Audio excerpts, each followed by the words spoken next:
Well,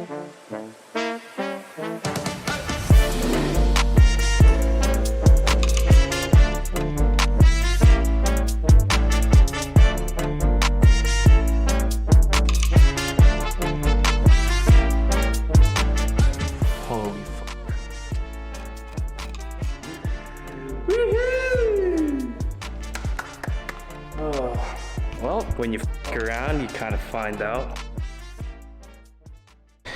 Welcome back to the channel. Today is a not so fun one, but it's got to get done. So recently, we just had a drift event, and I've always had an issue with the coolant. Like every time I try to bleed it, there's always air pockets coming out. The only reasonable explanation for that happening is probably head gasket. Compression's just going through the head gasket and continuously bringing air into the system. So what I did is I welded a bung on here. That way I could bleed the full radiator because it has the 1-inch little gap there. And it actually did end up working pretty well. But what happens is as I beat on the car, so much air keeps going into the whole system and creating such pressure where it fills up obviously the swirl pot and it goes into my expansion tank, filling it up completely.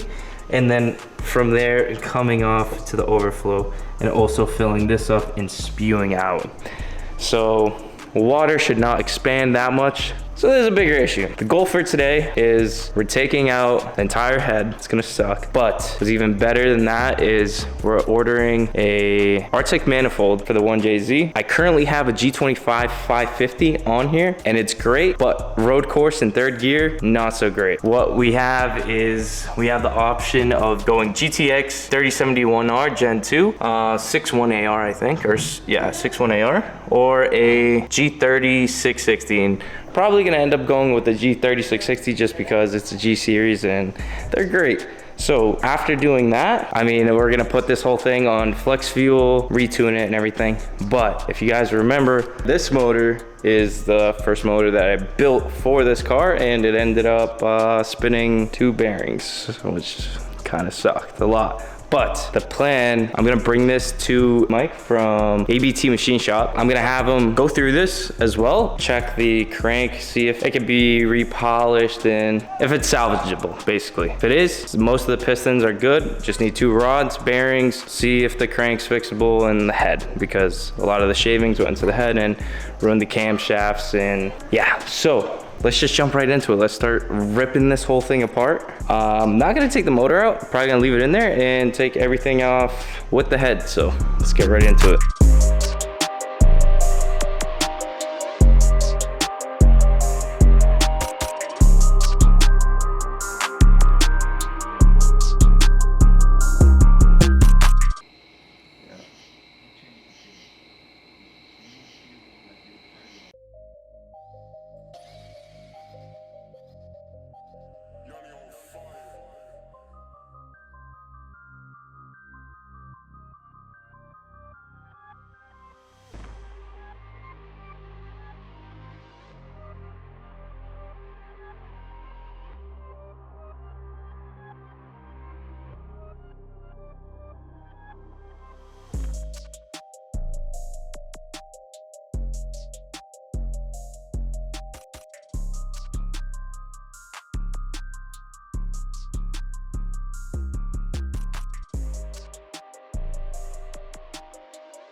Okay, now that we got the whole front end off, all the whole wire harness off, everything is disconnected for the most part. Just gotta take the water neck off and PVTI oil feed. It's pretty simple. Now we can actually kind of get into it.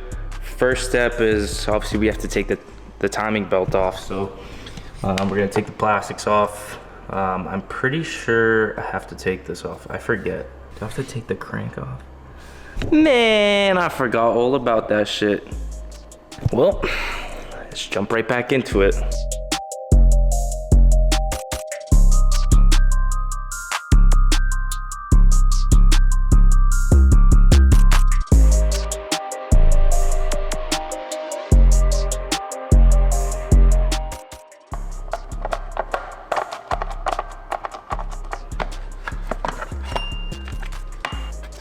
how did that rub? That's a little scary. And when you go to put these back together, you just kind of carefully, so you don't really ruin the top of this, put this in the vice grip, bring it down, and then just stuff like a chicken wire. Cool.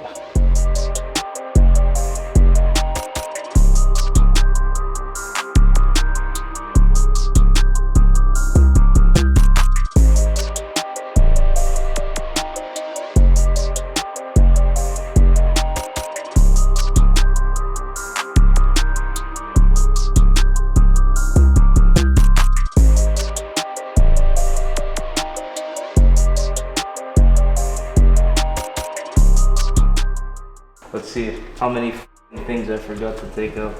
Dude, it's heavy.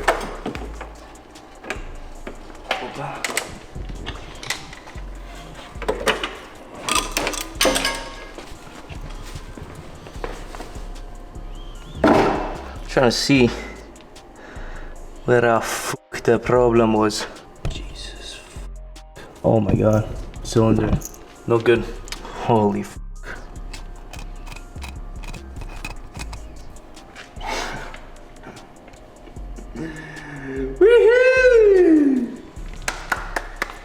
Should have just fucking left it in the car. Kept running it. Oh my god, that's so fucking bad. The whole cylinder is fucked. Why? Holy shit. Put your finger in it. Pull it. Well, when you fuck around, you kind of find out. That changes all this plan. So yeah, no more drifting for this season and next season. So. 3 days later. And that happened because, well, no one really knows. Honestly, it had been like that when you bought the motor. Possibly. Definitely because, one, I couldn't bleed this motor from when I got it. Now, if the cylinder got destroyed and piston due to a head gasket, not too sure. Could have happened, like, I get fuel slosh loss, so maybe pre-detonation. Not 100% sure what happened, but it kind of is what it is, and this motor is kind of done for the time being. Now, What are we doing? the plan, I was thinking, all right? Ideas in my head. Ideas in my head, now they're on the wall. I was gonna at least take that piston out, clean it up as best as possible, and slap another stock piston that I have from the first motor. But at the end of the day, it's a lot more work to it, and it's very deep, so it'd have to get bored out, and that means the rest of the cylinders have to get bored out, which then means it's a whole nother build. And I'm not really trying to do that. So then I'm like, you know what? I'll just keep the head because it's in better condition, still fucking bad. Look at this. Lots of scoring there, a lot more scoring on the journals, which not so bad. So then I was like, you know what? I'll take the head off of this motor and crank, and then take this block and put that crank into this block, buy the two new rods that spun on this, and have a built motor. This sounds complicated. It does sound complicated. But at the end of the day, this would be the same price as doing this. So I'm like, at the end of the day, you have to spend that money. Yeah. Whether you buy a whole new 1J from the depot, you build one of these, or you find another built 1J. Which leads us to this thing. Oh, so what this is a 1JZ GTE non-VVTi. Not a fan of buying built motors from other people. But it was done by a machine shop. It's done by a machine shop. Never heard of them, but you kind of have to trust them on that one. This is basically identical to what I built on the first one. This is CP pistons, 86.5 mil, I believe, with Tomai H-beam rods. That's exactly what you did, huh? It's exactly what I did to that. Plastic gauged bearings. Hopefully. Hopefully. We'll see. I really hope this was done correctly. If not, the guy said if there's an issue, he's gonna take it back, which I highly doubt. He just wanted to sell it, but that's fine. Should be good. So now we got this, which makes things a little bit easier because at the end of the day, like I said, it was all the same price. I went and brought this to Mike my guy. And I got the head resurfaced. It's not warped or anything. Check the valves, nothing's Check the leaking. valves. Head's good to go. Now we got this, we can start throwing things together, waiting on a few parts.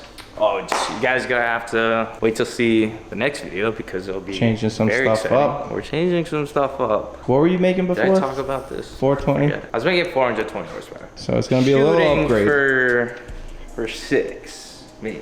But some cool little upgrades coming. So in the next video we'll get everything We'll get into the nitty gritty stuff. You know what I'm saying? down and dirty. Down and dirty. We'll explain the whole process of assembling the motor, throwing it back on the car, and showing you guys how easy it actually is.